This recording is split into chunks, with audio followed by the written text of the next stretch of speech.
ভেঙে গেল বাংলাদেশ ক্রিকেট বোর্ডের কমিটি। জাতীয় ক্রীড়া পরিষদ পরিচালক আমিনুল এহসান জানিয়েছেন এই তথ্য।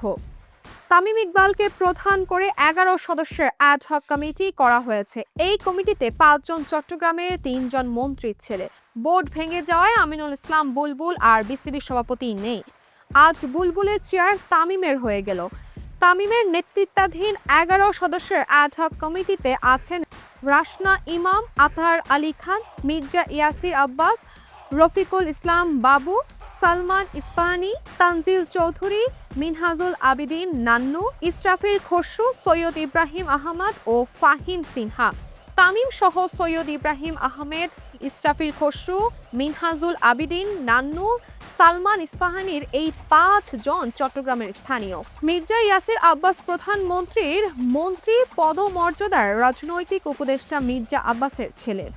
সৈয়দ ইব্রাহিম আহমেদ স্বরাষ্ট্রমন্ত্রী সালাউদ্দিন আহমেদের ছেলে এবং ইসরাফিল খসরু অর্থ ও পরিকল্পনা মন্ত্রীর আমির খসরুর ছেলে।